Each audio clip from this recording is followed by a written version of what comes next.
2020, auge da pandemia, do isolamento, auge das lives. Se você se perdeu, é a hora de nos encontrar. Live do AA, com Drauzio Varela e doutora Camila Ribeiro. Compartilhe, assista, tenha ajuda.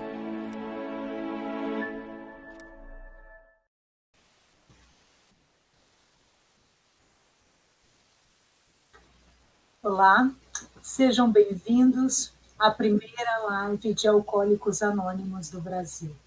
Eu me chamo Camila Ribeiro, sou psicóloga, não alcoólica, uma amiga de Alcoólicos Anônimos. Alcoólicos Anônimos é uma irmandade de homens e mulheres que compartilham entre si suas experiências, forças e esperanças a fim de resolverem o seu problema comum e ajudarem outros a se recuperarem do alcoolismo. O único requisito para ser membro é o desejo de parar de beber. Não há taxas ou mensalidades, somos autossuficientes graças às nossas próprias contribuições. O AA não está ligado a nenhuma seita ou religião, nenhum movimento político, organização ou instituição. Não deseja entrar em controvérsia, não apoia e nem combate quaisquer causas. O nosso propósito primordial é nos mantermos sóbrios e ajudarmos outros alcoólicos a alcançarem a sobriedade. Esta live celebra 85 anos de Alcoólicos Anônimos no mundo. Estamos em mais de 180 países. Continuamos recorrendo às mais diferentes ferramentas para alcançar ainda mais pessoas. As lives, as nossas mídias sociais, o nosso canal no YouTube, o site oficial de Alcoólicos Anônimos, o aa.org.br. Para falarmos da doença do alcoolismo, convidamos um grande amigo e um profissional que presta um serviço maravilhoso à sociedade, levando informações médicas a todos nós. Desde já, eu agradeço, em nome de Alcoólicos Anônimos, a presença do Dr. Drauzio Varela. Seja bem-vindo, Dr. Drauzio. Muito obrigado, Camila. Muito obrigado aos amigos do AA.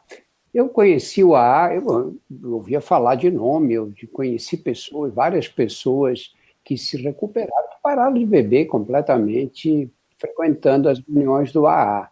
Isso eu estava na adolescência, já ouvia essas histórias e pais de amigos que se beneficiaram muito do AA. Mas eu cheguei um pouco mais perto do trabalho do AA, no antigo Carandiru, em que havia toda semana iam lá dois senhores para conversar com os presos, aqueles que bebiam, estavam interessados em parar de beber. E a cadeia, naquele tempo, tinha cachaça à vontade, né? Que era a Maria Louca, que os presos mesmo preparavam por fermentação. E alguns deles chegaram num grau de alcoolismo que começou a tumultuar a vida deles, né? E esses procuravam o AA. E a gente recomendava mesmo, todos que me diziam, olha, estou com problema, estou bebendo muito, diziam, olha, você procura o AA, eles vêm toda semana. E aí me aproximei desses dois senhores. E aí fiquei conhecendo através deles o trabalho do AA e fiquei muito impressionado com os resultados. Eu acho que o AA tem recupera mais pessoas do alcoolismo do que a medicina. E eu acho que isso é uma demonstração de que a medicina não sabe tratar do alcoolismo, não é verdade? Se você tem uma organização, a parte da medicina, que agindo no comportamento das pessoas, consegue fazer que elas parem de beber mais do que a própria medicina é capaz de conseguir, é porque nós, na medicina, não sabemos tratar essa doença. É um prazer estar aqui com vocês. Obrigada, Dr. Drauzio. E o nosso programa, ele contempla uma metodologia de dimensão espiritual. Nós temos um princípio espiritual que é o anonimato. Ele resguarda e assegura, então, a integridade dos seus membros. Daí a importância de amigos assim como nós estamos aqui. Nós contamos para essa live com alguns convidados especiais, amigos, que darão voz e imagem para perguntas de uma pessoa que preferiu não se identificar, mas que precisa de informação e apoio, assim como tantos brasileiros. Bom, vamos então saber das dúvidas manifestadas nas perguntas que foram feitas. Olá, tudo bem? Espero que sim, espero que estejam todos bem. Meu nome é Alexandre Nero, eu também sou um amigo do AA, esta instituição tão importante que ajuda tantas pessoas com problemas no alcoolismo. E é pensando nessa ajuda que eu estou aqui nessa live e eu vou fazer uma pergunta de uma pessoa que preferiu não se identificar. A pergunta dela é: eu tenho amigos que estão bebendo muito na quarentena, ou porque estão isolados, ou porque estão em home office, e até mesmo na chamada linha de frente. Está todo mundo muito estressado. Isso pode ser um problema passageiro? Como saber quando está na hora de procurar ajuda?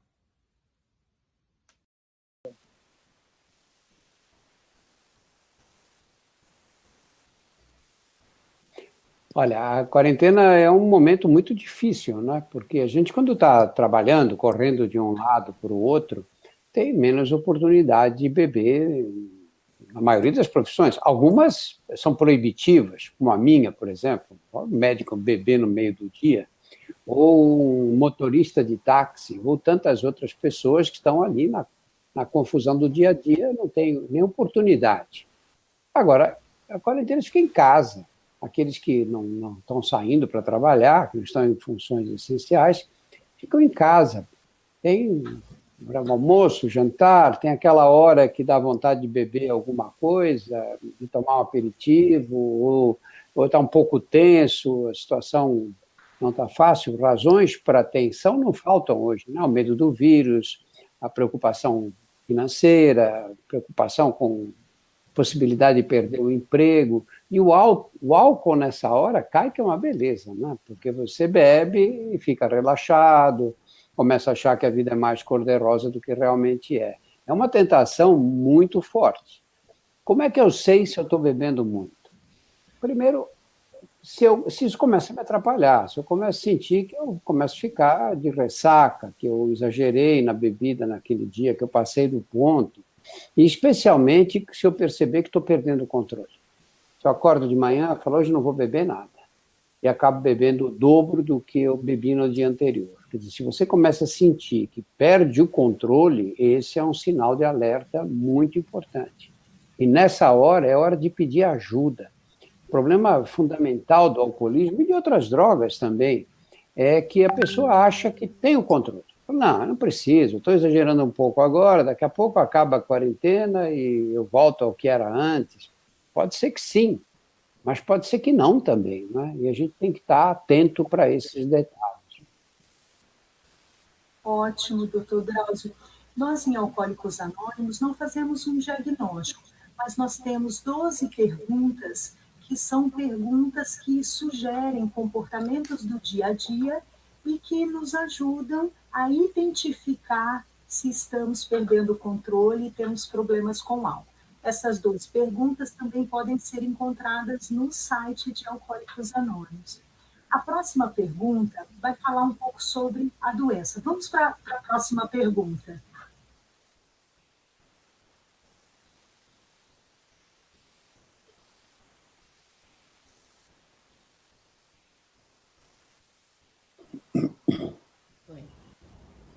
Olá, tudo bem? Espero que sim. Aqui quem fala é Rafael Logan, eu sou amigo do AA, essa instituição tão legal que ajuda pessoas com problemas de alcoolismo. E é para ajudar um ente querido meu que eu tô aqui, para fazer a pergunta que ele me mandou. Ele colocou: Oi Rafa, tudo bem? Tenho uma pergunta. O alcoolismo é uma doença, certo? Mas por quê? O que caracteriza o alcoolismo como doença e também uma questão de saúde pública? Bom, tá aí a pergunta. Próxima pergunta, se cuidem. Do Rafael Logan.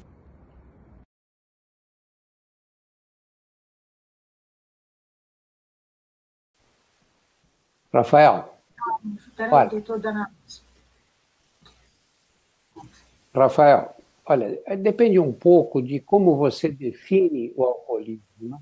Porque no decorrer dos anos a definição foi variando muito, né? Porque tem gente que analisa o alcoolismo do ponto de vista social.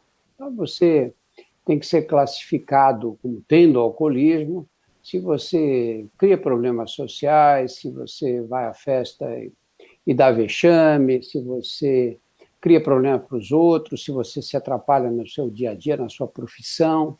Outros consideram do ponto de vista puramente médico-fisiológico, não é? Quando você depende do álcool para tocar o teu dia a dia. Sem o álcool fica muito difícil. Nenhuma dessas definições me agrada muito, sabe? No passado, a gente dizia que quem bebe todo dia é alcoólatra. Pronto, né? Era essa a definição. Eu acho que o que caracteriza o alcoolismo não é nem a quantidade de álcool, porque muitas vezes a gente passa umas fases na vida que bebe mais do que bebia antes, mas depois para de beber, ou dá um tempo, ou volta a beber em quantidades moderadas, às vezes até pequenas. Para mim, o que caracteriza o alcoolismo é a perda do controle. Não é só o alcoolismo, qualquer droga. É a perda do controle, a compulsão. É você, quando começa, não consegue mais parar. É mais forte do que você. Então, eu acho que se você chega nesse ponto da bebida, ou do uso de outras drogas também, aí você tem uma doença. Por que é doença? Porque você não tem o controle dela. Essas drogas todas agem aonde? Agem no cérebro, vão agir nos neurônios cerebrais. E se você começa a ter uma situação em que você passa o teu corpo, especialmente o teu sistema nervoso central, começa a exigir quantidades, que você beba quantidades crescentes, porque essa é outra característica, você vai bebendo cada vez mais. No começo, bebe um pouco mais que o outro, bebe um pouco mais depressa do que os outros bebem, os outros ficam bêbados e com o dobro daquela quantidade você não fica, aqueles que se bacaneiam, que eu sou forte para bebida, não sei o quê. Né? Se você tem essas características, esses fatores de risco que a gente chama, tem que ficar atentos. Porque quando chega a um determinado nível do consumo, o alcoolismo é indiferenciável de uma doença como outras doenças, né? Tem Olá, toda eu uma sou o Vitor de Castro da estrutura página Quebrando o Tabu e eu tô aqui para neurofisiológica emprestar minha voz para que uma a das gente chama pessoas de que doença prefere se mesmo. manter anônima, mas assim como milhares de A pessoas no próxima Brasil, pergunta, também doutor está Cássio, enfrentando ela problemas fala com o dessa alcoolismo e questão do precisa dia de a dia informação e de desse apoio. A bebedor pergunta dela é muito que simples, mas pode ser a durante pergunta a de um monte de semana gente, faz uso principalmente de nesse momento algumas, agora de isolamento muito social. esporádico Quem bebe uma de substância. Vamos à próxima pergunta.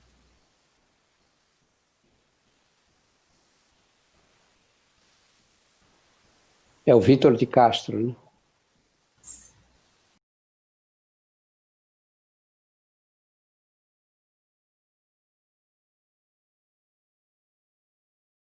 Olá, eu sou o Vitor de Castro da página Quebrando o Tabu e eu tô aqui para emprestar minha voz para uma das pessoas que prefere se manter anônima, mas assim como milhares de pessoas no Brasil, também está enfrentando problemas com o alcoolismo e precisa de informação e de apoio. A pergunta dela é muito simples, mas pode ser a pergunta de um monte de gente, principalmente nesse momento agora de isolamento social. Quem bebe uma cervejinha assim todo dia, quem bebe aquela tacinha de vinho antes de dormir, pode se considerar uma pessoa alcoólatra? Como é que a gente reconhece que está começando a ter problemas?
e milhões de pessoas.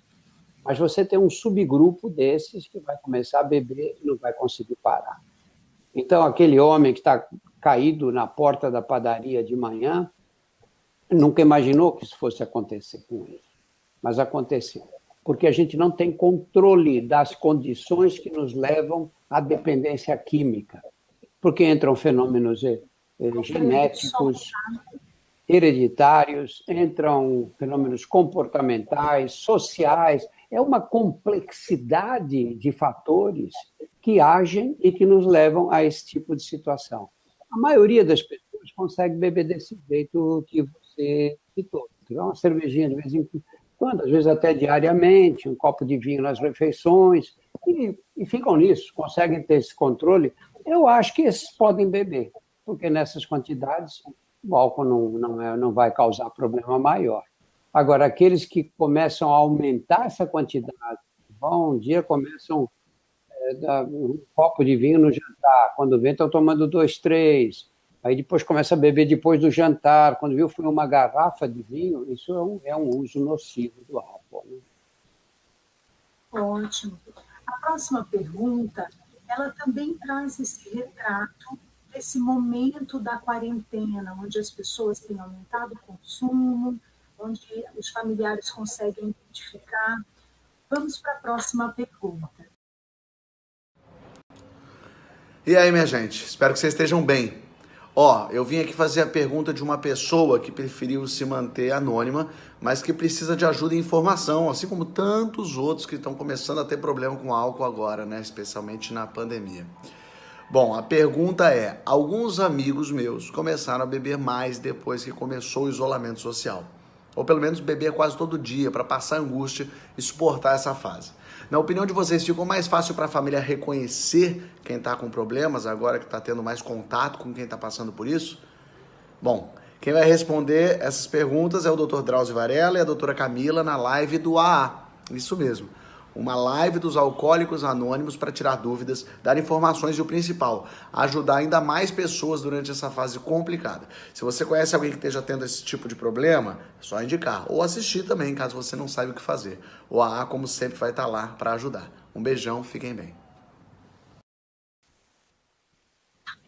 Olha, Fábio, é muito comum quando as pessoas começam a ter problemas com o álcool, e percebe que está bebendo um pouco a mais, os amigos falam, pô, está exagerando. A família começa a perceber, também começa a ficar incomodada, começa a pressionar. É muito comum que essas pessoas comecem a beber escondido. Né? Bebe num lugar, não bebe tudo no mesmo lugar, passa num bar, toma alguma coisa, depois entra no outro bar, depois chega em casa e toma um aperitivo, toma um só ou 2, mas já tomou 4 ou 5 na rua. Né? É muito comum esse tipo de comportamento, porque a pessoa fica envergonhada de estar exagerando na bebida. De um lado fica envergonhada, de outro lado não consegue controlar, não encontra nela força para reduzir a quantidade de álcool consumido. E isso dá uma sensação de fraqueza e de frustração. Nessa fase de quarentena, isso tem acontecido muitas vezes. Eu sei de vários casos assim, de pessoas que a família começa a falar: nossa, mas como ele está bebendo? Que quantidade? Todo dia. Ou percebe que o que aconteceu com o nível de líquido na garrafa, que baixou, fala: nossa, bebeu tudo isso? Eu nem vi que bebeu. É muito comum nessa fase. A família começa a ter controle, um controle maior. O papel da família nesse momento é muito delicado, porque a tendência da família qual é? Pô, para de beber, você está de vontade, está exagerando. Brigar com a pessoa não é a atitude melhor. A atitude melhor qual é? De oferecer ajuda. Os alcoólicos anônimos podem dar esse tipo de orientação para as famílias. De que maneira agir nesses casos? Porque se você parte para um confronto, isso pode prejudicar, pode atrapalhar mais. Há formas de você abordar esse tema, porque o alcoolismo é uma doença que atinge a pessoa e os familiares se perdem também. Eles acabam tendo não só o reflexo da doença, mas acabam tendo alguns sintomas dessa doença também, né? E aí tem que procurar ajuda, e não é vergonha nenhuma procurar ajuda, né? É melhor ficar quieto até aprender o que fazer, na hora de só fazer o que for de acordo com a orientação recebida, né? Sim, a violência doméstica está muito atrelada a essas questões de alcoolismo. A próxima pergunta vai abordar exatamente esse assunto. Vamos à próxima pergunta. Oi, meu nome é Fernanda Nobre, sou atriz e venho aqui emprestar minha voz para uma mulher que quer permanecer anônima, porque ela sofre de problemas alcoólicos. Ela, como vários brasileiros e brasileiras, precisa do nosso apoio, da nossa ajuda e informação, ainda mais agora, em tempos de isolamento social. A pergunta dela é: o aumento da violência doméstica e dos relacionamentos abusivos aumentou durante o isolamento, muito relacionado ao uso do álcool, não é? Quais são as outras consequências do alcoolismo e o que o AA pode fazer para ajudar, mesmo durante o isolamento? Eu também quero saber, assim como ela. Por favor, responde pra gente. O alcoolismo está muito ligado à violência. E não é só a violência do aquele que bebe e fica valentão no botequim, né? E aí sai dando soco, às vezes fazendo coisa pior. Essa é a violência que mais aparece socialmente. Mas nós temos um tipo de violência escondida, que é a violência doméstica, em que as pessoas, os próprios familiares, tentam acobertá-la, porque ficam envergonhados com o que acontece. É muito frequente quem bebe muito, aqueles dependentes de álcool mesmo, terem delírios de ciúmes. Isso é descrito nos livros de psiquiatria, todos os livros. E esses delírios de ciúmes normalmente são infundados. Eles fazem o inferno da vida das mulheres que são vítimas desses delírios. E a violência se dirige contra os familiares com muita facilidade, não só as mulheres, ou contra os filhos, né? E mesmo as mulheres que desenvolvem alcoolismo muitas vezes ficam violentas, especialmente com as crianças. Então, esse efeito colateral do álcool, eu acho que é um dos mais perniciosos de todos, que tem enormes consequências sociais. Eu, nesse trabalho que faço em cadeias há muito tempo, eu vejo o que as pessoas falam, homens, cadeias masculinas e femininas também, do que é você ter um pai que chegava em casa bêbado e que espancava a família inteira. Um pai, e pior ainda, um padrasto, né, que é muito, muito comum também. E você traumatiza essas pessoas para o resto da vida. E como ficam todos envergonhados daquela situação, ninguém vai à polícia para denunciar, porque acham que, afinal, temos uma família para preservar, etc., essas situações tendem a se perpetuar. Eu acho que violência doméstica não pode ser aceita. Simplesmente não pode ser aceita. Você tem que reclamar com quem? Reclamar com quem pode tomar alguma providência, que é quem na delegacia especializada, se possível, se não tiver uma delegacia especializada, em uma delegacia comum. E os vizinhos também, quando ouvem os gritos, quando percebem que existe essa violência, tem que chamar a polícia, porque a única solução nesses casos é você ter medidas drásticas. Como é que você vai reagir contra uma pessoa muito mais forte do que você, bêbada, violenta e incapaz de entender qualquer argumento naquele instante, né? Eu acho que a violência gerada pelo álcool é o efeito colateral mais nocivo da doença. Sim. Nós dizemos em AA que a família ela precisa também buscar recuperação, porque o impacto no seu entorno, né, de um indivíduo sob efeito do álcool é extremamente nocivo, levando também ao adoecimento familiar, além dessas questões de violência, né? Por isso que é tão importante os grupos de apoio às famílias, né? Esse grupo dá um suporte para que o familiar compreenda ajude no processo de recuperação e busque também a sua própria recuperação como codependentes da doença do alcoolismo. A próxima pergunta, ela vai questionar um pouco para nós sobre como funciona o AA. Vamos para a próxima pergunta. Oi, doutor Drauzio. Oi, amigos do AA. Eu vim aqui trazer uma pergunta de uma pessoa que não quis se identificar, mas tem uma curiosidade sobre os métodos de trabalho do AA.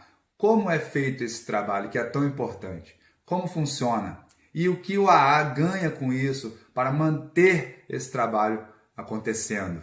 Um grande abraço a todos. Valeu!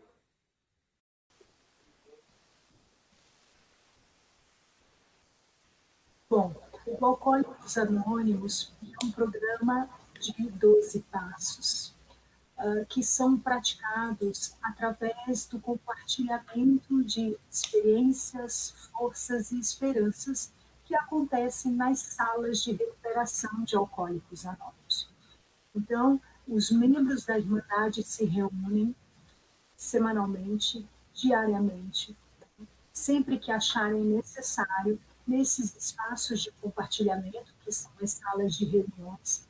E nesse período de pandemia, nós estamos realizando as nossas reuniões à distância, porque nós sabíamos que esse espaço é fundamental para que as partilhas aconteçam, o fortalecimento de novas formas de agir frente à doença do alcoolismo. Alcoólicos Anônimos se fundou a partir da experiência de 2 membros que eram alcoólicos e que perceberam que, através da partilha das experiências e de levar a mensagem às pessoas que sofrem dessa doença, eles se mantinham em sobriedade. Então, esses espaços são fundamentais no processo de recuperação e de vivência daquilo que nós chamamos de 12 passos, que é o programa de recuperação de Alcoólicos Anônimos. Né? Alcoólicos Anônimos é autossuficiente. Aí o doutor Drauzio pode até falar para nós um pouco o que é isso para nós, né, doutor Drauzio? Sabe, muitos anos atrás eu tive um amigo que tinha um pai que bebia muito. E ele optou para o pai se convencer, fez vários tratamentos médicos, foi internado, ele saía do hospital, uma semana mais tarde estava bebendo outra vez, e bebia de verdade mesmo. Chegava a tomar mais de 1 litro de vodka por dia, imagina. E ele, no final, acabou convencendo o pai a ir para os Alcoólicos Anônimos. Convencendo não, o pai acabou se convencendo, por influência do filho, da família, mas ele acabou se convencendo de que devia procurar o Alcoólicos Anônimos. Que é o único jeito que funciona, não é, Camila? Se a pessoa quer, eu não há o que faça aí. Tem um ditado caipira que diz que você leva o cavalo até a beira do rio, mas ele é que tem que decidir beber a água. Aí ele ficou muito, muito agradecido, era uma família que estava bem financeiramente, e ele tentou fazer uma doação, depois, em agradecimento pelo pai, falou, olha, o que vocês fizeram pela nossa família, uma coisa maravilhosa, e eu quero contribuir, fazer uma contribuição. Ele me contou, falei, eles não aceitaram, porque eles não aceitam contribuição de pessoas que não pertencem aos Alcoólicos Anônimos mesmo, né? É um método que você fica até, poxa, mas não era mais legal se recebesse uma doação de alguém, de uma empresa, e com isso poder atingir mais gente, aumentar a abrangência da ação do AA, mas isso eu acho que eles analisaram bem lá atrás e chegaram à conclusão que tinham que ser totalmente independentes, não é? E é o que de fato acontece, né? Eles vivem dos próprios recursos, não aceitam doações. Exatamente. Por mais bem intencionadas que sejam, né? Exatamente, né? A autossuficiência é um dos nossos princípios, então somos mantidos através das nossas próprias contribuições. A próxima pergunta também vai falar de um outro princípio tradicional nosso. Vamos para a próxima pergunta.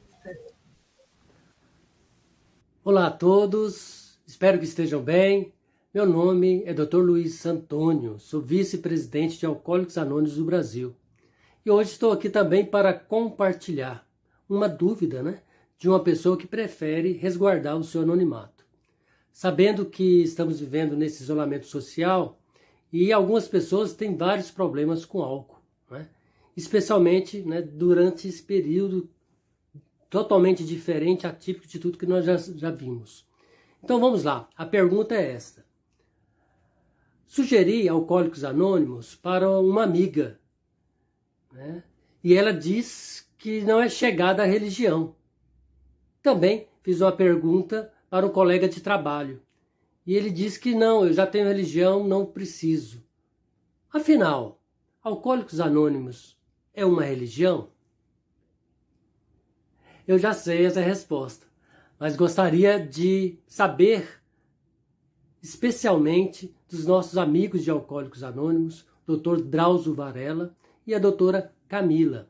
E é exatamente isso. Vamos todos juntos, né? Todos, nessa fase difícil que estamos vivendo, buscando salvar vidas daqueles que sofrem, principalmente na garra do álcool. Muito obrigado a todos.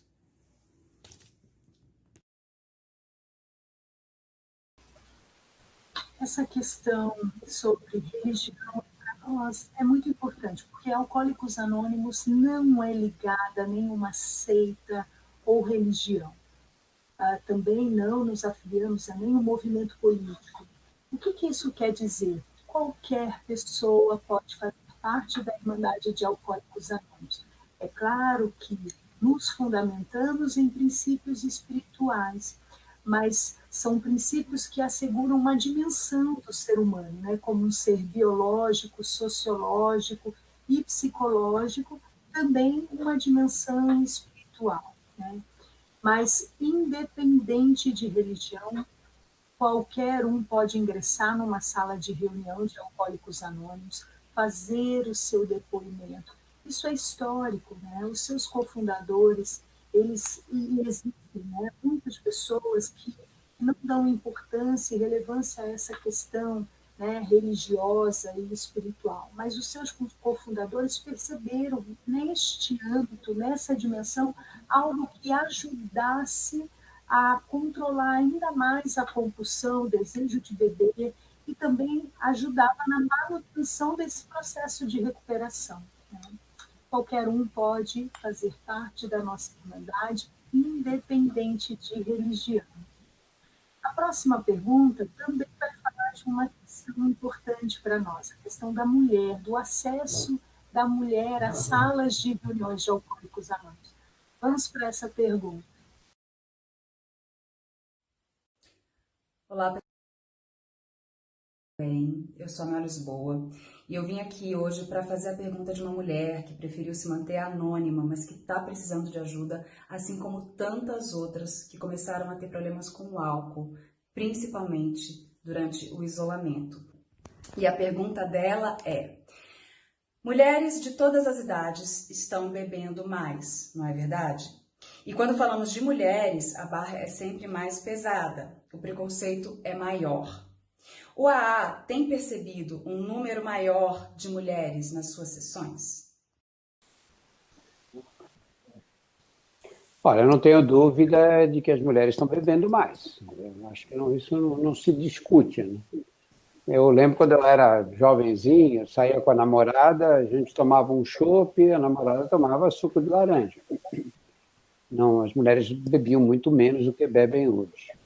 E nós tivemos um outro fenômeno aí, importantíssimo, é que a indústria percebeu que se as mulheres começassem a beber também, duplicava o mercado, que foi o que aconteceu com o cigarro, né?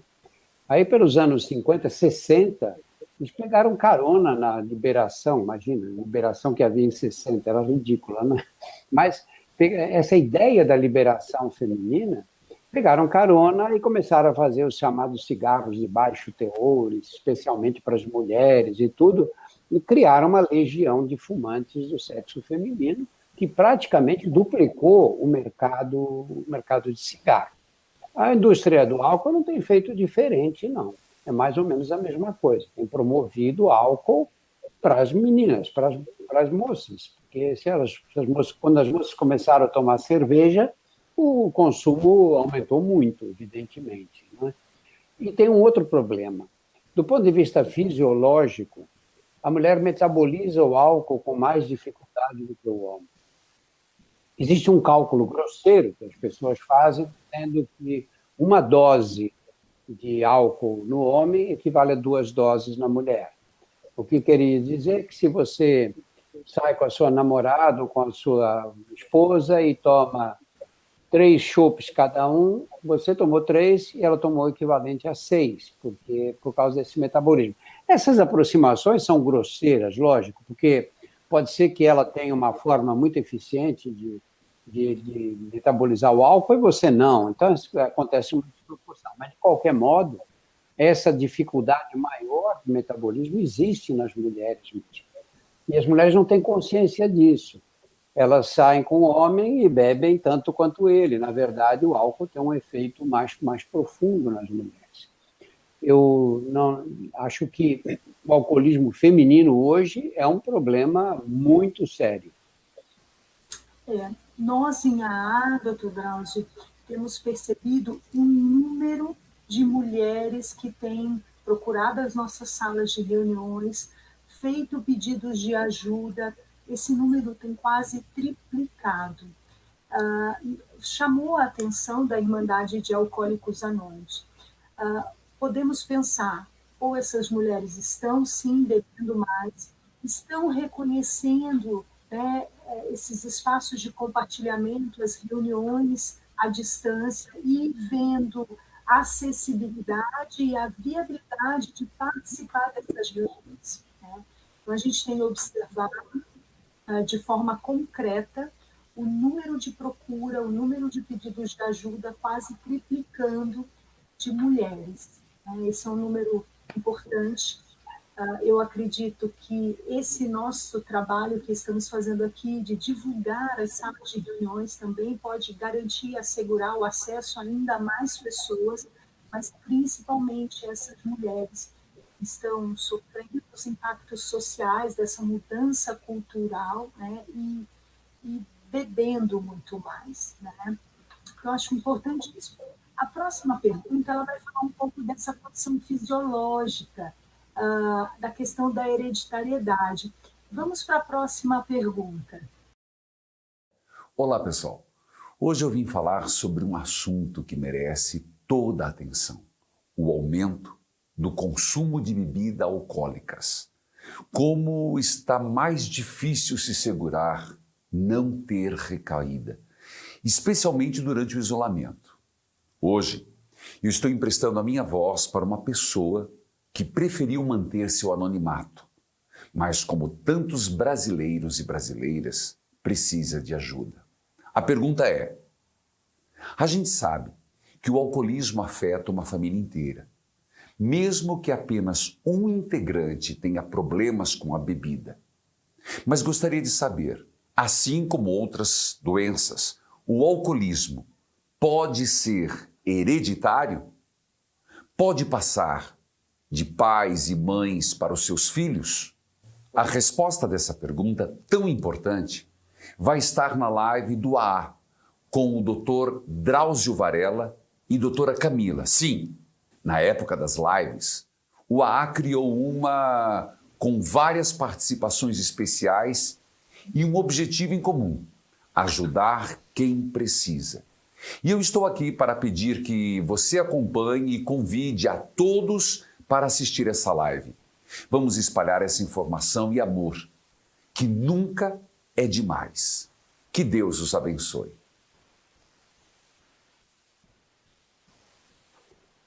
Padre, essa pergunta é feita há muitos e muitos anos. A humanidade bebe desde sempre, não é? Tinha bebida alcoólica no Egito Antigo, na Grécia, né? A humanidade sempre bebeu. E aí criaram vinho, né? E o vinho deu uma certa respeitabilidade para a bebida alcoólica.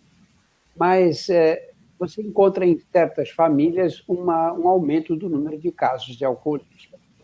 Havia uma discussão que era o seguinte: será que esse número de casos aumenta porque as crianças já veem os pais bebendo, ou os avós, ou os tios bebendo, e isso não acontece independentemente da genética, acontece mais por imitação desse comportamento. Não se pode negar, né? Lógico, né? Se você tem uma família em que todo mundo bebe muito, o risco de uma criança que é criada no ambiente, quando virar adulto, é beber também, mais do que uma outra que está numa família de abstêmios. Mas não para aí. Não é só comportamental. A partir dos anos 90 do século passado, nós tivemos uma série de trabalhos mostrando esses fatores genéticos, a importância desses fatores genéticos. A Suécia faz um estudo de uma coorte de irmãos gêmeos univitelinos. E um desses trabalhos feito com essa coorte foi entre gêmeos univitelinos que foram adotados por pais diferentes e nunca se viram. Nunca se chegaram, não conviveram de jeito nenhum. E foram criados em ambientes completamente diferentes. Quando um deles era alcoólico, o risco do outro também ser era de cerca de 20% a 30%. Então, não é pode só fatores genéticos, já que fatores ambientais não estavam envolvidos nesse caso. Tem um trabalho feito pelo grupo da Cleveland Clinic, aí também pelo final dos anos 90, que foi um trabalho muito interessante. Eles pegaram filhos de pais alcoólicos mesmo de verdade, e viveram os dramas que os filhos desses homens vivem. Eram pais, podia ser pai ou mãe, né? E essas crianças diziam, nunca na minha vida vou beber, porque foram muito traumatizadas com o ambiente doméstico, e apareciam dizendo, olha, eu nunca bebi na minha vida. Eles selecionaram 2 grupos, um grupo desses e um grupo de famílias de pais e mães que não bebiam, não faziam uso nocivo do álcool. E compararam, deram uma dose de vodka para os 2 grupos, para esses meninos que bebiam ocasionalmente, mas não eram filhos de pais com uso nocivo do álcool. E os outros que não bebiam nada, 0, mas eram filhos de pais que bebiam, e por isso eles não usavam álcool de jeito nenhum. E deram uma dose fixa de vodka para os 2 grupos. E depois fizeram vários testes de equilíbrio, aqueles testes que a gente faz para detectar o uso de álcool. E verificaram o seguinte, teoricamente, o que a gente pensaria? Esses que usam álcool normalmente, e de acordo com a idade, etc. Vão às festas, bebem, tudo, mas não são filhos de pessoas que bebem.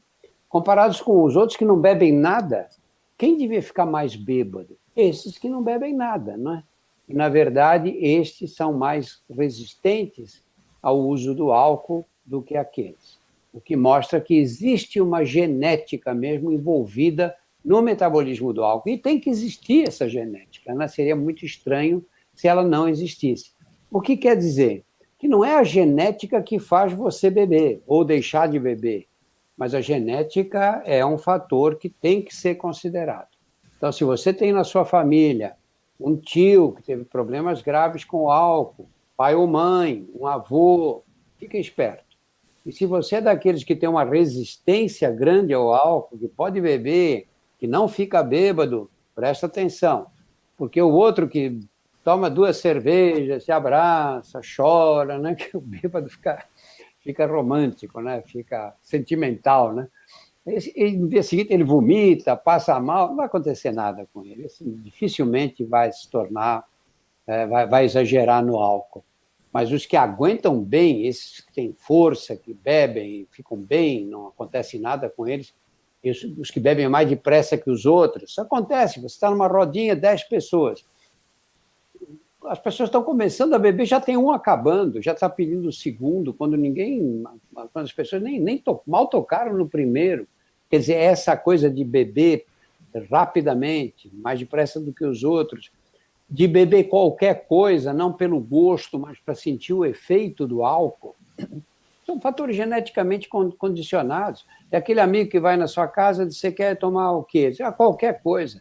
Ele pode tomar vinho, pode tomar cerveja, pode tomar caipirinha, pode tomar o que quiser, porque ele está interessado no efeito, ele não está interessado no paladar, no gosto que aquela bebida pode ter. Então, esses fatores todos são fatores que são condicionados geneticamente. Não quer dizer que se você tem esses fatores chamados fatores de risco, você vai acabar internado por alcoolismo. Não, lógico que não. Mas você tem que olhar para o álcool com cuidado.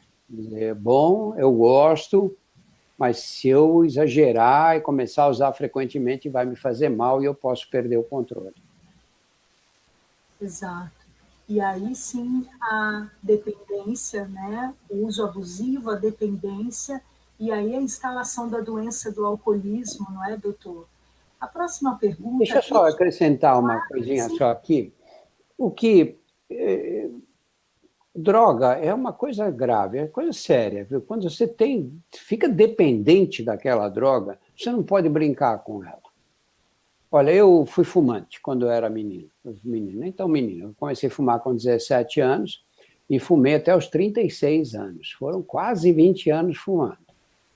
Aí eu parei, nunca mais pus um cigarro na boca. São há 40 anos que eu não fumo. Se eu acender um cigarro agora, eu vou ficar desesperado para comprar um maço em seguida e sair fumando outra vez. Deixei de ser usuário de cigarro, nem chego perto, não gosto, o cheiro me incomoda, tudo. Mas você deixa de ser usuário, mas não deixa de ser dependente. A dependência a gente carrega para o resto da vida. Por isso que você vê essas pessoas que vão lá nos Alcoólicos Anônimos, que bebiam, chegaram a ficar péssimos, né? Problemas terríveis que o álcool provocou na vida deles, param de beber. Você, 20, 30 anos mais tarde, você oferece um copo de cerveja, eles não aceitam. Eles não aceitam da mesma forma que eu não aceito um cigarro, nem por brincadeira, porque eu não sei o que pode acontecer, não sei se eu vou ter força para parar nesse cigarro fumado. E da mesma forma o outro, diz, como é que eu sei se eu tomo um copo de cerveja? Uma vez uma pessoa assim me falou, parece que vai acordar um leão dentro de mim que eu não vou ter resistência, eu não vou conseguir segurar. Né? É verdade. A sua história fez eu refletir aqui um lema de Alcoólicos Anônimos. Evite o primeiro gole. Porque esse primeiro gole pode parecer pouco, mas ele desencadeia essa compulsão, que é um registro muito nobre que fica no organismo, né, do indivíduo e que faz ele retomar os comportamentos. Por isso que é tão sério. Né? Nós dizemos que essa é uma doença que não tem cura, que é progressiva e que é fatal. Exatamente por todas essas explicações que o senhor brilhantemente, né, trouxe para nós. E sabe o que... tem um outro ponto aí, Camila, que é o seguinte. São as recaídas, né? Você diz, foi internado, ficou 3 meses, saiu, e aí passaram-se mais 6 meses, ele voltou a beber tudo outra vez. A característica da dependência de droga, de todas as drogas, é que é, como você disse, uma doença crônica e recidivante. Ela dá recaídas. Isso é a característica da doença. E quando você consegue que uma pessoa assim, que estava na sarjeta mesmo, né? E aí conseguiu ficar 3 meses internada e conseguiu passar 6 meses sem beber, isso não deve provocar na gente essa sensação de frustração, dizer, não adianta, tá vendo? Ele não adianta porque ele não vai sair dessa, né? Eu sou oncologista, eu trato doentes com câncer. Quando eu tenho uma pessoa com uma doença grave, câncer avançado, uma doença que provoca sintomas, dor, mal-estar permanente, alterações gastrointestinais, eu faço um tratamento. E essa pessoa consegue passar 9 meses em remissão completa, é uma vitória. Por 9 meses que essa pessoa não sente nada, a doença voltou depois. Mas ele teve 9 meses muito bem. Agora, quando isso acontece com droga, seja o álcool ou qualquer outra droga, a gente fala, não adianta, a gente fica pessimista. Não, conseguiu 9 meses. Quem sabe a próxima vez vai conseguir mais tempo, não é? Vale a pena tentar. E isso é um dos preconceitos que se tem contra as drogas de um modo geral. Sim. E eu tenho um dado que eu tenho muito orgulho em dizer. em comemoração aos 70 anos de Alcoólicos Anônimos, que já faz 3 anos, nós completamos 73, né? Nós fizemos um inventário. Doutor Drauzio, quase 70% dos membros da Irmandade de Alcoólicos Anônimos, depois que ingressaram e começaram a praticar o programa de 12 passos, não tiveram mais recaídas. Isso mostra o quanto esse programa é eficiente e eficaz também no monitoramento do processo de recuperação, porque é um dado muito importante, até mesmo em relação a outros equipamentos de saúde, né? E eu digo que é um dado que eu sinto um privilégio de poder trazer, né? Que é uma informação importante. 70% da população de Alcoólicos Anônimos que ingressou em AA nunca mais teve processo de recaída, né? E vivencia o programa de 12 passos. Bom, a nossa live está quase chegando no final. Nós temos uma última pergunta. Vamos para ela. Olá, eu sou Anselmo Vasconcelos e sou um grande amigo do AA. Hoje eu vim falar um pouco sobre alcoolismo, essa doença que atinge tantos homens e mulheres no nosso país. E agora, com o isolamento, esses brasileiros como nós estão sofrendo muito. Hoje eu represento um jovem que preferiu ficar no anonimato e encaminhou 2 perguntas que faço agora. Como reconhecer os diferentes tipos de alcoólatras? Quais são as diferenças e como o AA pode ajudar a esses diferentes tipos? Um grande abraço, um beijo em todos, saúde, paz e harmonia.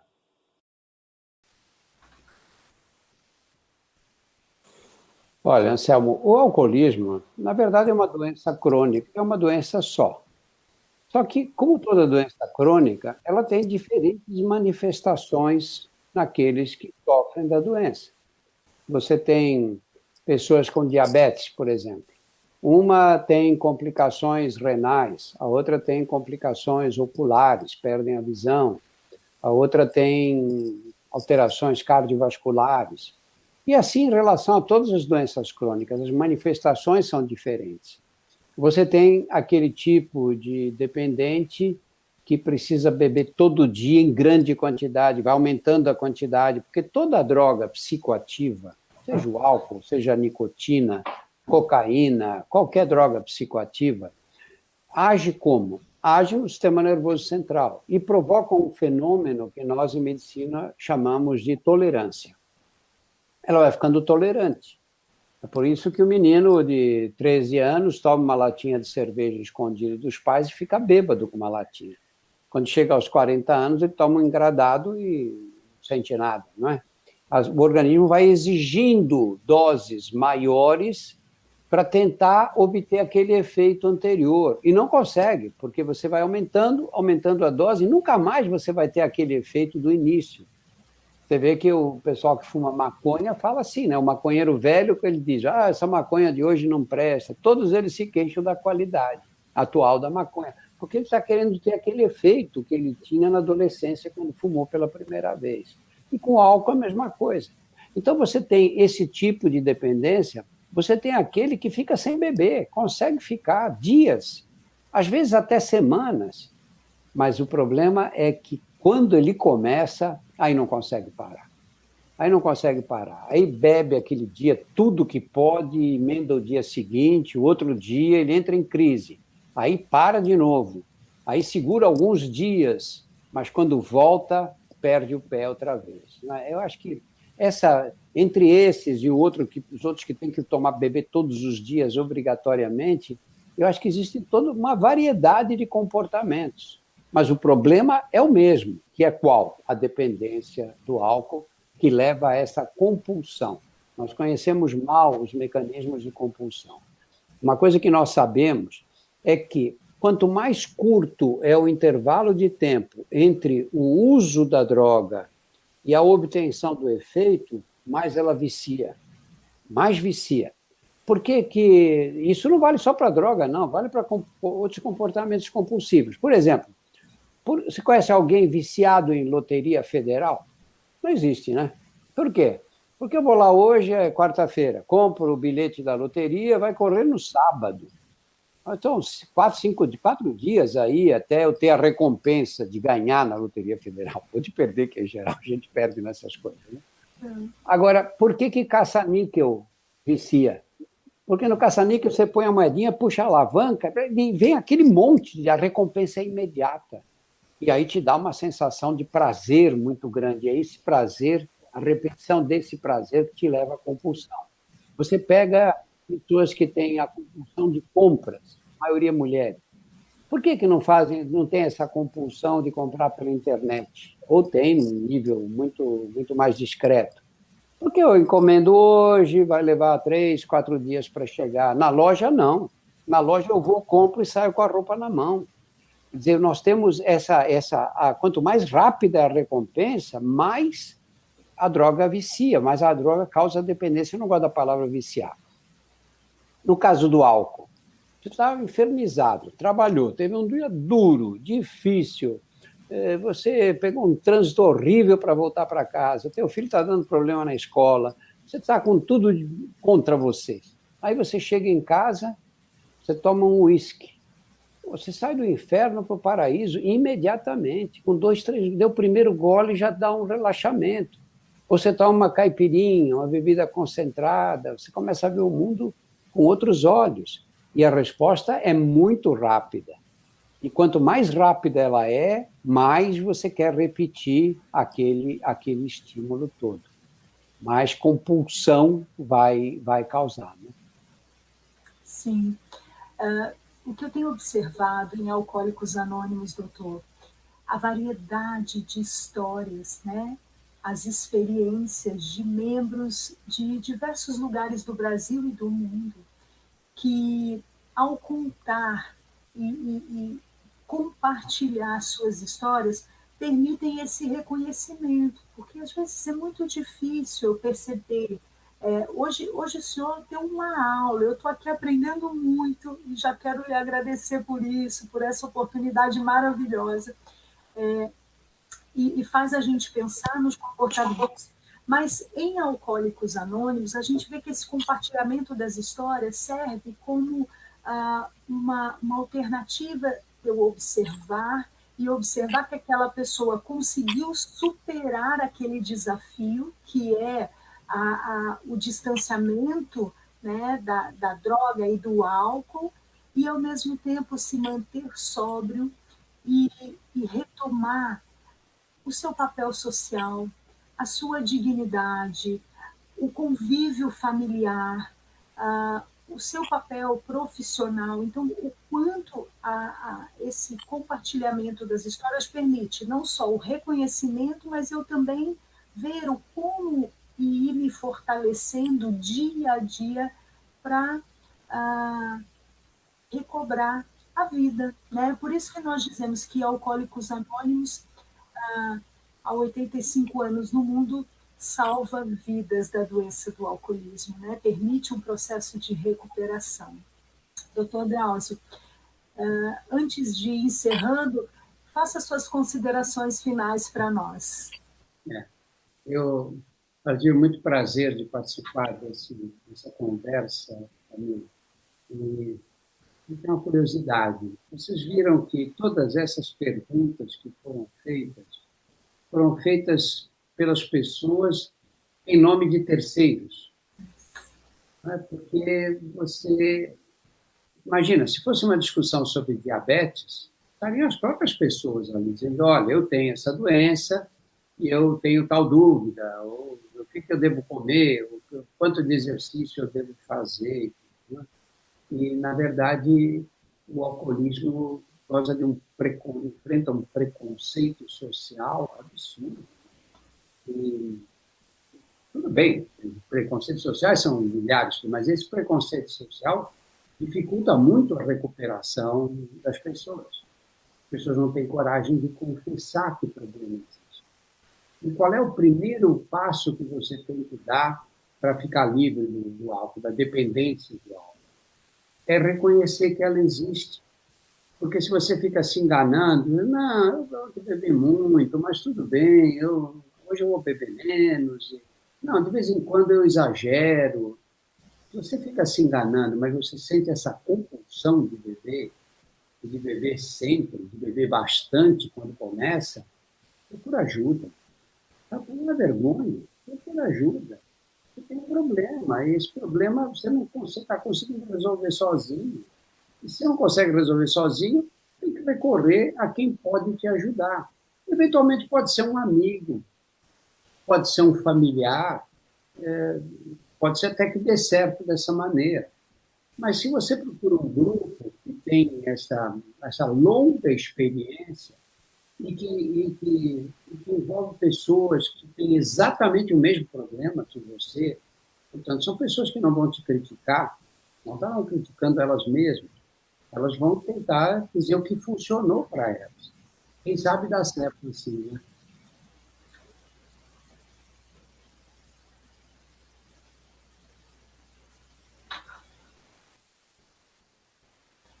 Isso, doutor Drauzio.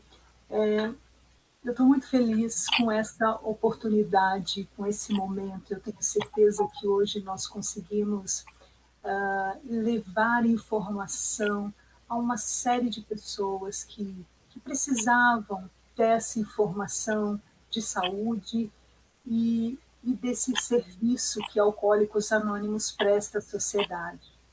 Então, eu quero agradecer a participação de todos os amigos, os artistas que colaboraram com as perguntas que foram feitas, né, resguardando o anonimato, né, pensando nisso que o senhor acabou de dizer, nessa questão do preconceito, o anonimato vem exatamente também para assegurar isso ao membro, né, que queira e que faz parte da Irmandade de Alcoólicos Anônimos. Mas eu agradeço imensamente ao senhor Dr. Drauzio, que muito gentilmente aceitou esse convite. Nós sabemos da sua credibilidade, da sua amizade e do respeito às atividades de Alcoólicos Anônimos. Então, em nome de cada membro de Alcoólicos Anônimos do Brasil, eu lhe agradeço por essa oportunidade maravilhosa. Muito obrigada. E aqueles que ainda tiverem dúvidas, podem nos acessar pelo nosso site oficial, o aa.org.br. Tem lá um e-mail de pedido de ajuda, o ajuda@aa.org.br. O nosso chat também, ao longo da live, ficou ativo e está compilando uma série de perguntas e também informando por quê. Acabando essa nossa live, Dr. Drauzio, as pessoas que estão aqui nos assistindo e qualquer pessoa pode ingressar numa das nossas reuniões à distância. Vai iniciar logo após o final dessa live. O link de acesso já está sendo disponibilizado no chat, mas também nós temos o link de acesso no nosso site oficial, o aa.org.br. Lá tem uma aba escrito Reuniões à Distância, então é só entrar ali, você vai ter o link para todas as nossas salas de reuniões à distância. Meu muito obrigado, Dr. Drauzio, mais uma vez. Muito obrigado a todos pela presença e participação na primeira live de Alcoólicos Anônimos. A nossa próxima já está agendada para agosto, informaremos a todos. Tenham uma excelente noite, cuidem-se, um abraço fraterno virtual a todos, serenas e sóbrias 24 horas.